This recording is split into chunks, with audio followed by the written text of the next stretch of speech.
오늘의 주요 뉴스입니다. 이재용 삼성전자 회장이 사직생의 각오로 위기에 대처해야 한다면서 독한 삼성인을 임원들에게 주문했습니다. 더 이상 물러설 곳이 없다는 삼성전자의 절실함이 드러나고 있습니다. 금융감독원이 우리 금융지주에 대한 경영 실태평가 등급을 3등급으로 하향 조정할 예정입니다. 동양 ABL생명보험사 인수 추진건은 조건부 승인이 유력한 상황입니다. LS와 SK, 현대차증권이 배당금 축소에 대표 사법 리스크 등으로 부진한 주가 흐름을 보이고 있습니다. 올해 무배당 가능성도 커지는 분위기입니다. 더본코리아가 백종원 대표의 이딴 구설로 흔들리고 있습니다. 농지법 위반부터 원산지 표기법 논란, 최근엔 농약통 주수 논란까지 더해지면서 소비자들의 신뢰를 잃어가고 있습니다.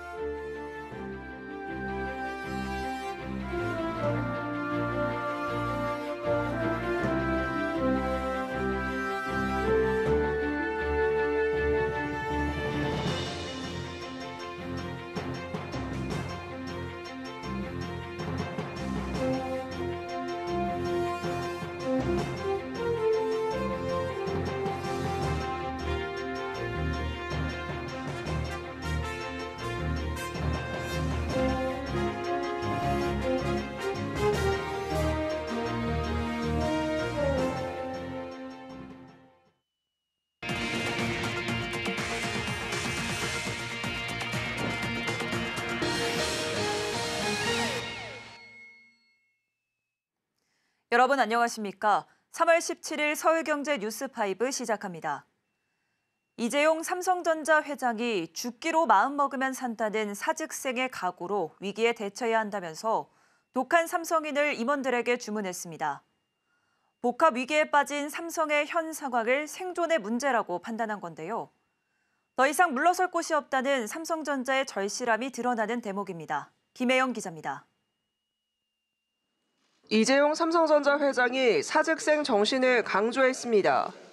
이 회장은 최근 임원 대상 세미나에서 경영진들의 강도 높은 쇄신을 요구했습니다. 현재 삼성이 처한 복합위기 상황이 기업의 생존이 달릴 정도로 엄중하다고 본 겁니다. 부진한 실적과 미래 경쟁력 저하, 추락하는 주가까지 삼성전자는 진퇴양난에 빠져 있습니다. 주력인 반도체 사업 부진이 뼈아픕니다. 모바일과 PC의 수요 침체가 이어진 데다 중국발 저가 물량 공세로 범용 메모리 반도체가 부진하고 파운드리 역시 적자 늪에서 벗어나지 못하고 있습니다. 고부가 제품에 대한 수요가 커지고 있지만 HBM 실기론까지 더해진 상황.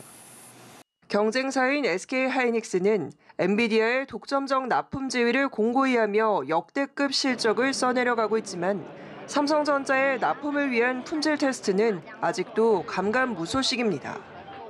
엔비디아의 연례 개발자 컨퍼런스를 앞두고 HBM 공급과 관련해 어떤 내용이 나올지 젠슨항 CEO의 입만 쳐다보는 상황인데 삼성이 자부해온 초격차 경쟁력은 무색해졌습니다.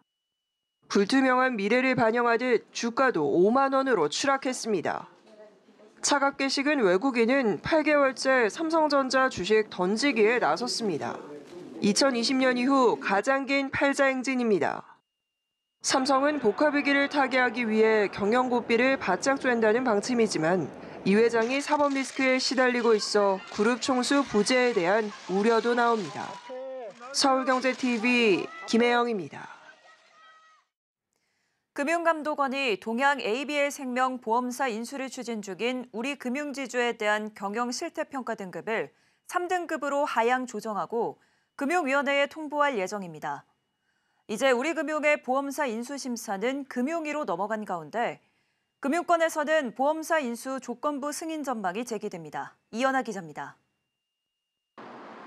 금융감독원이 동양 ABL생명보험사 인수를 추진 중인 우리금융지주의 경영 실태평가 등급을 2등급에서 3등급으로 한 단계 하향 조정합니다. 현재 금융지주 경영 실태평가는 리스크 관리 40%, 재무 상태 30%, 잠재적 충격 30% 등 크게 3가지 부문으로 분류되고 평가 등급은 1등급 우수부터 5등급 위험까지 총 5단계로 구분됩니다. 3등급은 재무 상태, 경영 관리, 법규 준수 면에서 다양한 취약점들이 노출되고 있어 이를 시정하기 위해 통상적인 수준 이상의 감독상의 주의가 요구되는 단계입니다.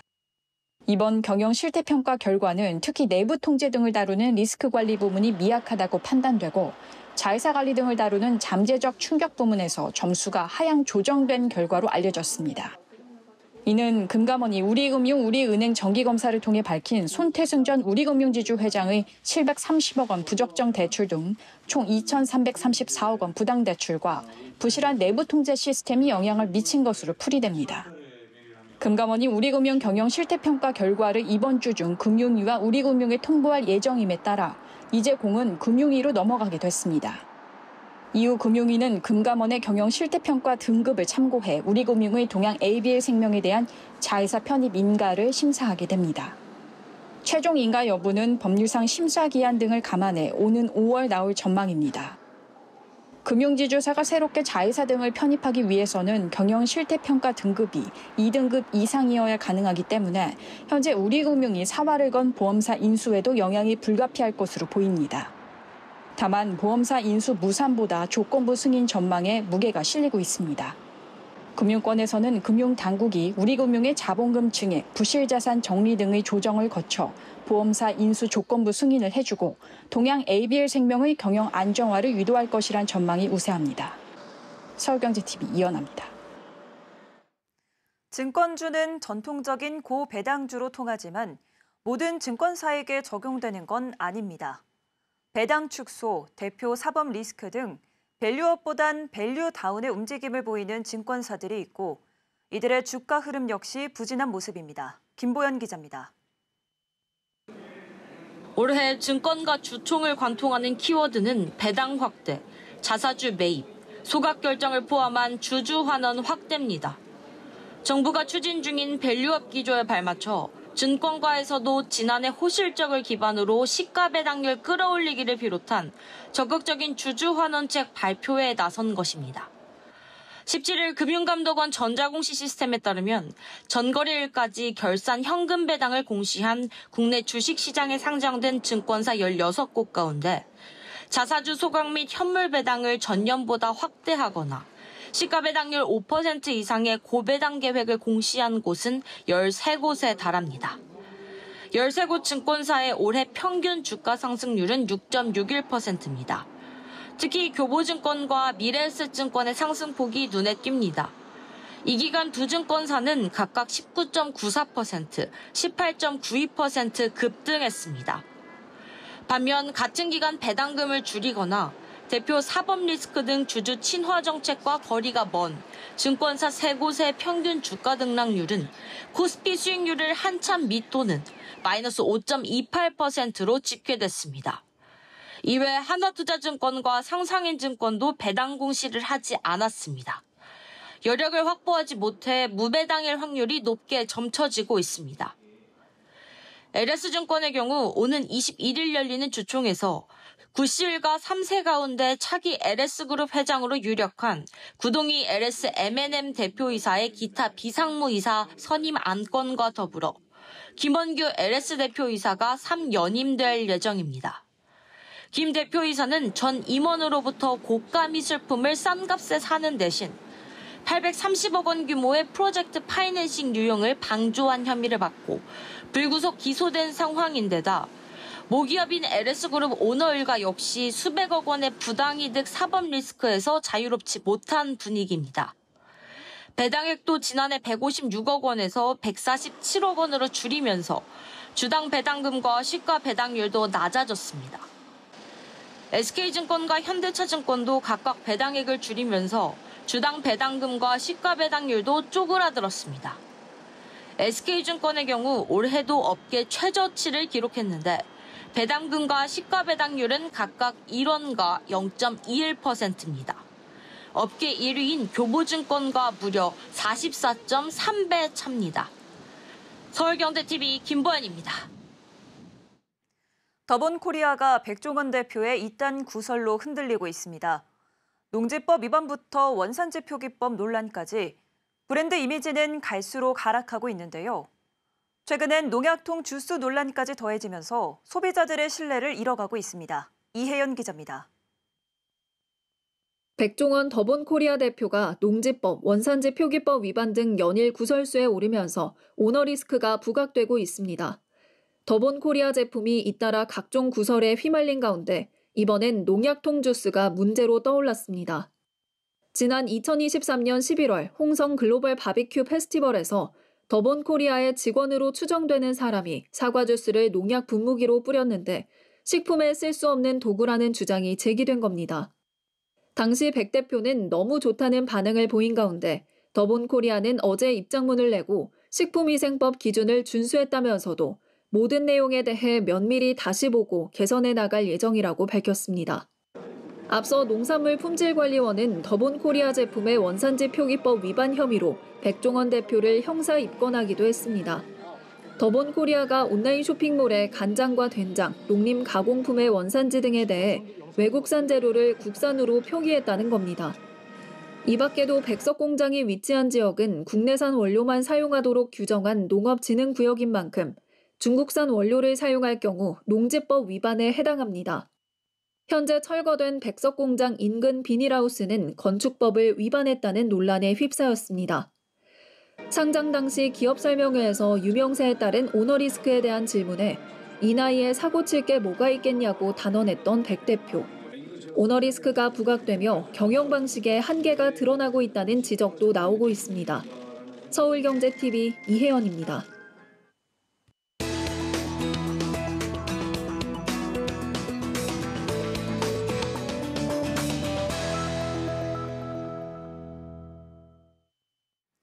토지거래 허가제가 해제된 지 한 달이 지났습니다. 부동산 시장은 강남 지역을 중심으로 집값이 연일 오르고 거래도 크게 늘었는데요. 시장이 과열 양상을 보이자 토어제를 재지정해야 한다는 말까지 나오고 있습니다. 산업위부 이지영 기자와 토어제 해제 이후의 시장 상황과 향후 전망에 대해 이야기 나눠보겠습니다. 기자님 안녕하세요. 안녕하세요. 네, 잠실, 삼성, 대치, 청담 지역 등의 토지거래 허가구역이 해제된 지 한 달이 됐는데요. 현재 시장 분위기는 어떻습니까? 네, 연일 최고치를 기록하고 있습니다. 강남 지역 아파트의 경우에는 7년 만에 가장 큰 상승폭으로 오르기도 했는데요. 서울시에 따르면 토지거래 허가구역으로 해제된 지난달 13일부터 이달 14일까지 잠실, 삼성, 대치, 청담동 아파트 평균 가격은 28억 2천만 원으로 해제 전 30일 평균 가격보다 3.7% 올랐습니다. 3.7%라고 하면 크게 와닿지 않는데 대치동의 한 아파트를 예시로 실거래가를 확인해보면 체감이 됩니다. 40평대 아파트가 25억 원에 팔렸는데 3주 만에 약 7억 원이 오른 금액입니다. 이외에도 같은 평수 매물들이 25억에서 30억 원에 나와 있습니다. 올해 1월까지는 대체로 집값이 하락세였다가 토어제 해제 혜택을 받은 아파트 값이 더 큰 폭으로 올랐습니다. 여기에 거래량도 크게 늘었는데요. 오늘 기준 2월 서울 아파트 거래는 5,171건입니다. 최근 6개월간 서울 아파트 거래량은 3,000건대였는데 토어제가 풀린 뒤 거래량이 5,000건대로 급증한 겁니다. 네, 상황이 이렇다 보니 일부에선 토어제 재지정 목소리도 나온다고요? 네, 맞습니다. 서울시는 토지거래 허가구역 재지정에 대해 고민을 거듭하고 있습니다. 토어제 해제 이후 강남 3구를 중심으로 한 갭투자 의심 거래 등이 일어나고 있고 허위 매물이나 가격 담합 등의 불법 행위도 일부 발견되고 있습니다. 결국 토어제 시행 한 달 만에 비정상적으로 아파트 가격이 상승할 경우 토지거래 허가구역 재지정을 추진하겠다는 입장입니다. 다만 일각에서는 강남 지역 집값 상승세는 토어제 하나만의 문제가 아니라고 말합니다. 기준금리 인하와 또 대출 규제 완화, 똘똘한 한 채 선호 등 또 복합적인 요인이 맞물려서 일어난 것이라고 보고 있습니다. 여기에 토어제를 재지정할 경우에는 또 왔다 갔다 정책을 바꾸는 게 시장에 더 큰 혼란을 부를 거란 지적도 함께 나오고 있습니다. 네, 전문가들은 이런 부동산 시장을 어떻게 전망하고 있나요? 네, 부동산 전문가들은 토어제 해제로 수혜를 입은 단지들의 가격이 이미 오를 대로 올랐다 이렇게 분석을 내놓고 있습니다. 투자 가치가 있는 지역들이라 갭 투자가 가능해지면서 수요가 몰린 건데 갭 투자에서 투자 가치를 좌우하는 전세가율이 40에서 50%로 형성돼 있는 만큼 천정부지로 집값이 더 오르진 않을 거라는 겁니다. 또 7월에 스트레스 DSR 3단계가 시행되는 만큼 지금과 같은 상승세를 유지하기 어려울 것으로 내다보고 있습니다. 지금까지 이지영 기자와 이야기 나눠봤습니다. 오늘 말씀 고맙습니다. 감사합니다.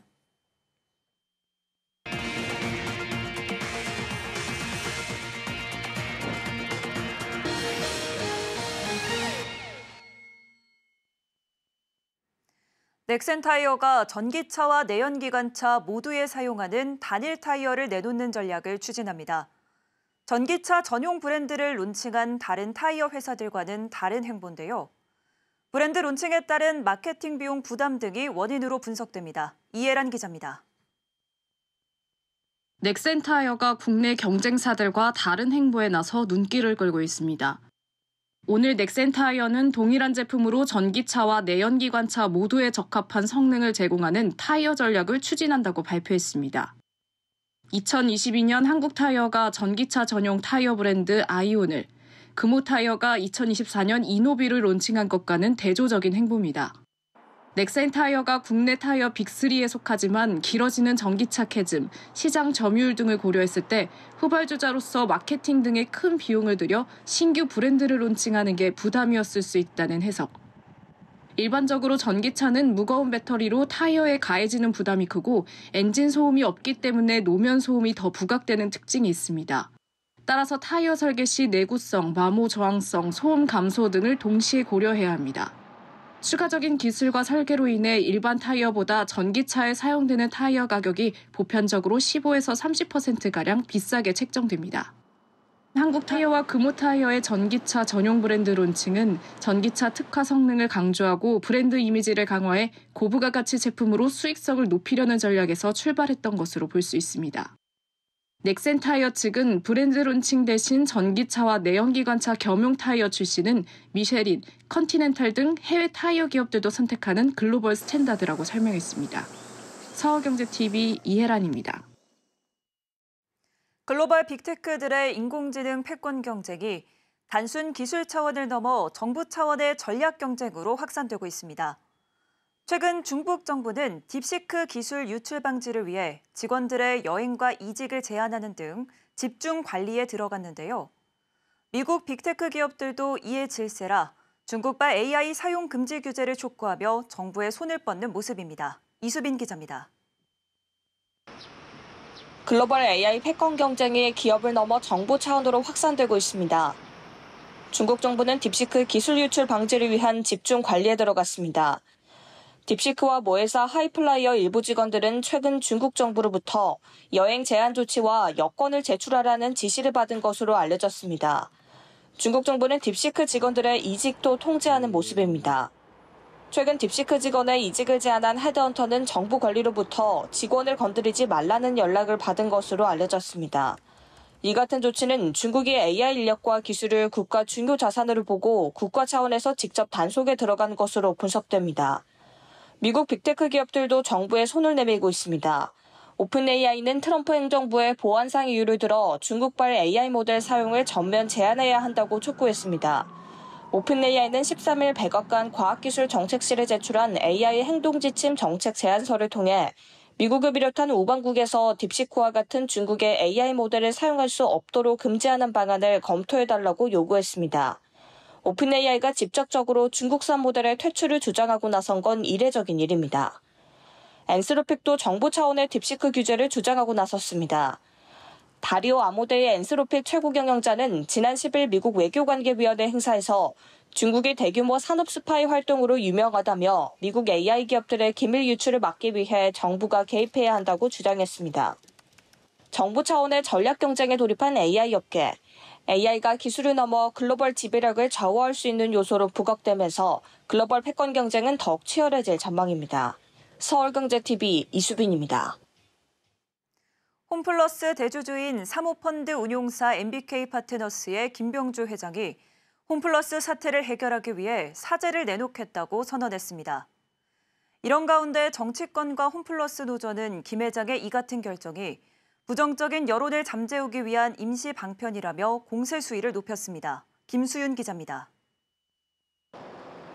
김병주 MBK파트너스 회장이 홈플러스 사태를 해결하기 위해 사죄를 내놓겠다고 선언하자 정치권과 노조가 여론 무마용이라며 비판의 수위를 높이고 있습니다. MBK는 입장문을 통해 홈플러스 회생과 관련된 사회적 책임을 다할 것이라며 소상공인거래처에 신속히 결제대금을 지급할 수 있도록 재정 지원을 마련하겠다고 밝혔습니다. 다만 구체적인 사재 출연 규모는 밝히지 않았습니다. 이에 대해 국회 정무위원회 소속 더불어민주당 김현정 의원은 쏟아지는 소나기를 피해보자는 식으로 책임을 회피하고 있다며 비판했습니다. 국회 정무위는 내일 홈플러스 사태 관련 현안 질의를 개최하기로 하고 김 회장과 홈플러스 경영진의 출석을 요구한 상황입니다. 다만 김 회장은 해외 출장 등을 이유로 불출석 사유서를 제출해 이 자리에 참석하지 않을 가능성이 큽니다.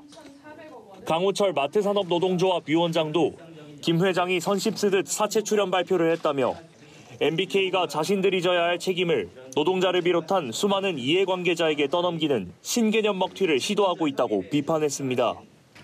홈플러스가 협력사 납품대금과 테넌트를 위한 결제대금, 임직원 급여 등으로 매달 정산해야 하는 상거래 채권 액수는 5천억 원 안팎으로 추산됩니다. 이와 별개로 지난해 12월부터 지난달까지 협력사의 물품 용역대금 3,457억 원을 변제해야 합니다. 업계에선 이들 액수를 전체적으로 고려하면 홈플러스가 처한 급환부를 끄는 데만 최소 1,000억 원 이상, 정상화를 위해서는 최대 1조 원 이상의 자금이 필요할 것으로 추산하고 있습니다. 서울경제TV 김수윤입니다. 아시아나항공이 오는 4월 말부터 유럽 일부 노선을 간편합니다. 이번 간편은 대한항공과 아시아나항공의 기업 결합에 따른 유럽 여객 노선의 독과점 우려 해소를 위한 유럽연합 경쟁당국의 시정 조치에 따른 조치입니다. 다음 달 25일부터 인천에서 로마 노선은 주 5회에서 주 4회로, 30일부터는 인천에서 프랑크푸르트 노선을 주 7회에서 주 4회로 간편합니다. 5월 12일부터 인천에서 파리 노선은 주 6회에서 주 5회로 줄어들 예정입니다. 아시아나항공은 목적지 및 일자 변경 지원, 환불 및 재발행 수수료 면제, 타 항공사 대체편 등을 제공한다는 계획입니다. 여기에 항공편 일정 변경에 따른 손실 보상과 간편 일자 운항 취소편 고객 대상 보상 정책 마련 등 고객 불편 최소화에 나선다는 방침입니다. 미국 행동주의 펀드 달튼 인베스트먼트가 화장품 제조개발업체 한국콜마의 지주회사인 콜마홀딩스에 대한 경영권 참여를 공식화했습니다. 오늘 금융감독원 전자공시 시스템에 따르면 달튼은 지난 14일 콜마홀딩스의 주식 23만여 주를 추가로 사며 지분율이 5.02%에서 5.69%로 높였습니다.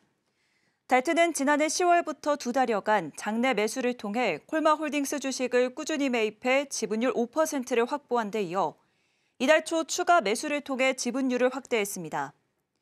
달튼은 지난해 11월 콜마홀딩스 지분 매입 당시 보유 목적을 단순 투자라고 밝혔지만 이번 매수를 계기로 보유 목적을 경영권 영향으로 변경했습니다. 달튼은 향후 회사의 업무 집행과 관련한 사항이 발생할 경우 주주 및 이해관계자들의 이익을 고려해 관계 법령 등에서 허용하는 범위에 따라 회사의 경영 목적에 부합하도록 영향력을 행사할 예정이라고 밝혔습니다. 삼성중공업이 오세아니아 지역 선주로부터 셔틀탱커 9척을 수주했다고 공시했습니다. 계약 규모는 총 1조 9,355억 원이며 선박은 2028년까지 순차 인도됩니다. HD현대중공업이 세계 최초로 운항 선박 내 긴급 유지 보수 정비를 위한 3D 프린팅 기술을 개발했다고 밝혔습니다. 현대중공업은 최근 목포에 위치한 HD현대사모에서 운항 선박 내 유지 보수 부품 자체 제조를 위한 3D 프린팅 융합 실증 기술 최종 평가와 시연을 성공적으로 마쳤습니다. 커피 프랜차이즈 이디야 커피가 배달의 민족, 쿠팡 이츠 등의 배달 플랫폼을 통해 주문할 때 배달 전용 판매가를 적용하는 이중 가격제를 도입합니다. 최근 커피 원두 가격의 상승 등으로 수익성 악화와 가맹점주의 부담 등이 요인이 된 것으로 분석됩니다. 프랜차이즈 족발 야시장 가맹본부인 올 F&B가 가맹점주들에게 포장 용기류 제품을 자신이 지정한 사업자로부터만 구매하도록 강제했다가 공정거래위원회에 적발됐습니다. 공정위는 올 F&B의 가맹사업법 위반 행위에 대해 시정명령과 과징금 9,400만 원을 부과한다고 밝혔습니다. 서울경제 뉴스5 저희가 준비한 소식은 여기까지입니다. 함께해 주신 여러분 고맙습니다.